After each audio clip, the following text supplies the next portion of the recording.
இந்த வீடியோவில் வந்து கெமிக்கல் ஸ்டாக்ஸை பற்றி பார்க்குறது. கெமிக்கல் ஸ்டாக்ஸ் வந்து they are into chemicals business. There are a lot of sub industries under the chemical business, chemical industry. So there are, for example, dye making. There are some companies which actually specializes in dye making. There are some companies which actually specialize in making some certain chemicals.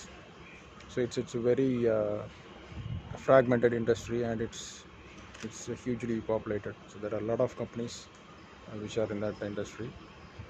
Recently, China is actually shutting down its chemicals businesses due to pollution and other concerns. So due to that, the businesses they are losing business, and the Indian companies are actually taking over the business which is lost by the Chinese companies. First in the list of the chemical stocks is Ghcl.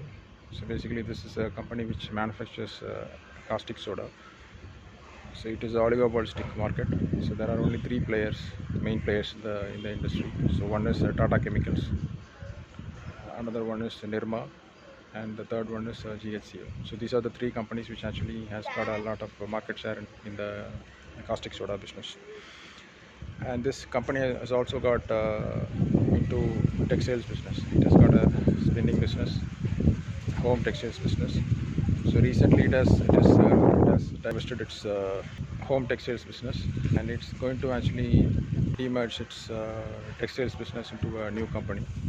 So it is also a fairly valued company. So it's trading at a reasonable book value and to earnings ratio. Second in the list is Ghcl Chemicals. This is a dye making company. So it has got a three business. It has got a three divisions. So one is the basic chemicals. It makes basic chemicals, which it then sells to the other companies, and also it uses basic chemicals in house. And second is the intermediates, dye intermediates. So this also it manufactures, and it sells to the other companies, and it also makes use of it in house. The basic chemical is the input for the dye intermediates. Third division is the dye, manufacturing of dyes. So this intermediates is used as input for dye making. So this company actually manufactures reactive dyes and other sort of dyes. It is a very good company. The third company in the list is Ghcl Industries. It is again a dye making company. So this company has got three divisions: the basic chemicals, intermediates, and dye manufacturing. But there is one concern about the company. Acquired a company long back in partnership with a Chinese company. So that Chinese company is actually oppressing it. It is oppressing the Ghcl Industries. So there is a case which is running in the Singapore court. So basically, it depends on. So it's a never-ending case which is going on. So that is the one concern about the company.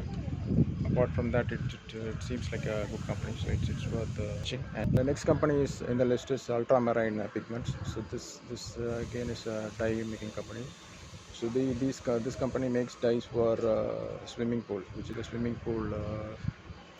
The color of the water is blue or green, so that's the thing. But they mix some dye sort of a thing into the water to give that color. So this company is actually manufacturing those sort of dyes.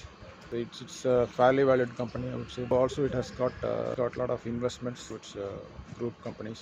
So one such company is Tirumala Chemicals. So it has got an investment in that company, and that the Tirumala Chemicals is also seems to be a good company. So that's about Ultramarine Pigments. So it's a nice company. So the next company is Dynamic Products. This again is a dye making company, and the price has increased a lot recently.